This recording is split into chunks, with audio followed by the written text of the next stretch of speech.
Hello. Ayisha, റെഡിയായോ? ആ, റെഡിയായി. സാധനങ്ങളെല്ലാം എടുത്തില്ലേ? എടുത്തു. എന്നാ ഞാൻ പറഞ്ഞ സ്ഥലത്തേക്ക് വാ. ആ, ഞാൻ വേഗം വരാം. ആ, ശരി.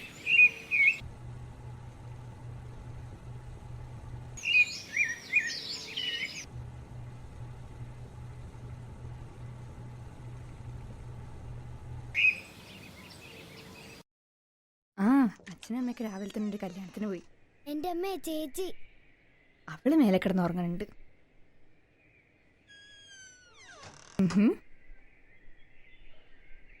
ഏ നീ പറ.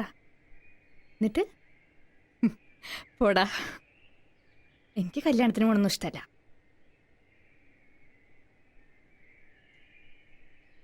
കല്യാണം ഇഷ്ടമല്ലെന്നല്ല, കല്യാണത്തിന് പോണത് ഇഷ്ടമല്ല.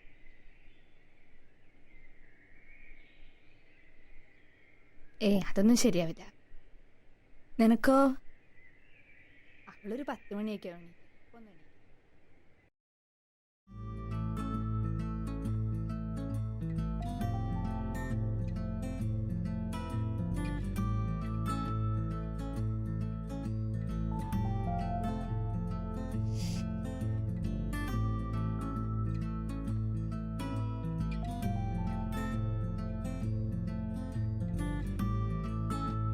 ബാഗതാ പോവാ.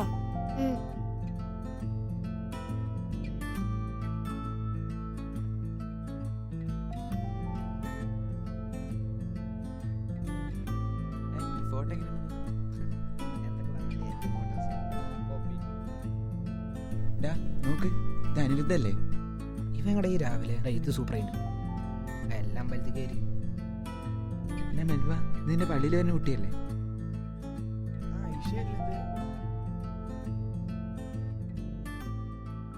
നോക്കി വാ, മുള്ളൊന്നും കൊള്ളണ്ട. ആ, നോക്കിയിട്ട്.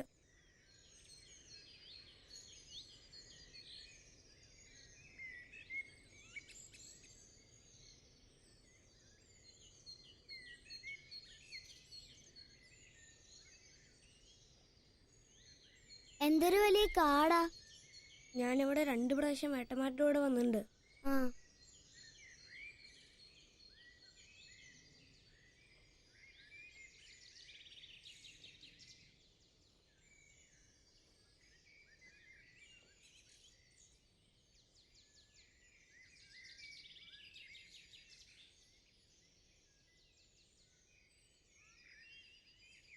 നോക്കിയിട്ട് പിടിച്ച് പതുക്കിറങ്ങ്.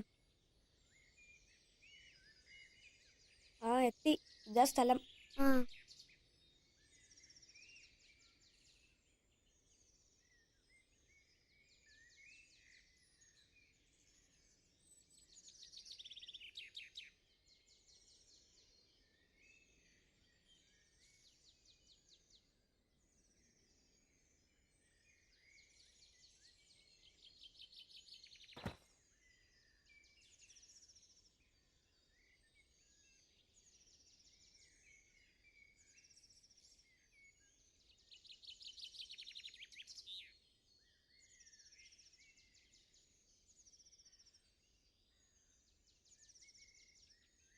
വേഗം കല്ലിട്, ഇത് കുഴിച്ചിട്ടിട്ട് വേണം വീട്ടിൽ പോവാൻ.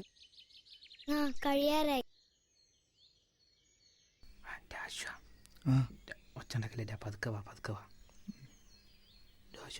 ഇത് നോക്കടാ, ഇത്തിരി സൈഡാടാ. ഉന്തലടാ, എനിക്കും കാണണ്ടേ?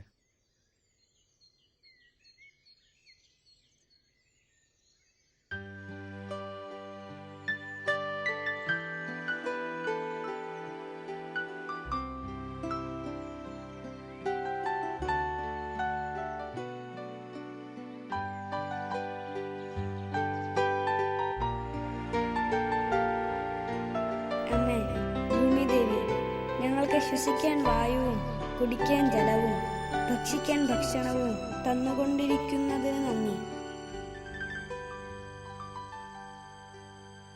ദൈവമേ, ഇതിനൊന്നും വരുത്തരുതേ.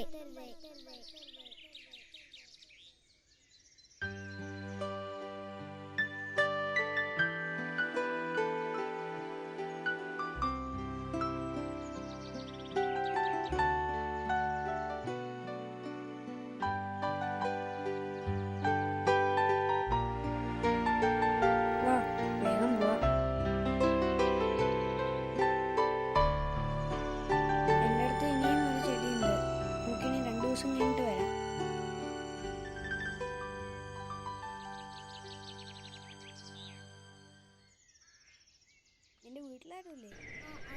ഈ കുരുന്നുകളുടെ പ്രാർത്ഥന നാം ഏവർക്കുമുള്ളൊരു സന്ദേശമാണ്. നമ്മിൽ പലരും മറന്നുപോയ ചിലതാണിതെല്ലാം. ഓരോ മരം വീഴുമ്പോഴും പൊഴിയുന്നത് പല ജീവിതങ്ങളാണ്. നാം മറന്നു പോകുന്ന പലതും നമ്മെ അതിവേഗം മരണത്തിലേക്കെത്തിക്കും. നാം നശിപ്പിക്കുന്നത് നമ്മെ തന്നെയാണ് എന്ന് നാം ഓർക്കണം. നമ്മിൽ, നമുക്കിടയിൽ ഒരു തൈ പോലും നടാത്ത ആരുമുണ്ടാകരുത് എന്ന് ഞാൻ പ്രാർത്ഥിക്കുന്നു. ജാതിയും മതവുമെല്ലാം മനുഷ്യനെ വേർപിരിക്കാൻ വേണ്ടിയല്ല, ഒന്നിപ്പിക്കാൻ വേണ്ടിയാണ്. തമ്മിൽ അടുപ്പിക്കാൻ വേണ്ടിയല്ല, അടുപ്പിക്കാൻ വേണ്ടിയാണ്. ഓരോ മതത്തിനും ഓരോ രീതി, ഓരോ വിശ്വാസം, ഓരോ രൂപം. പക്ഷെ എല്ലാത്തിൻ്റെയും പൊരുൾ ഒന്നു തന്നെ: സൗഹൃദം, സ്നേഹം, സാഹോദര്യം. ഏ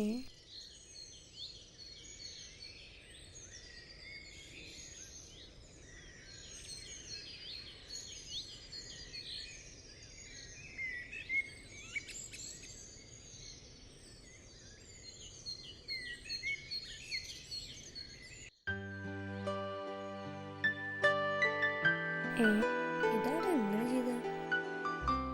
ഞാനല്ല,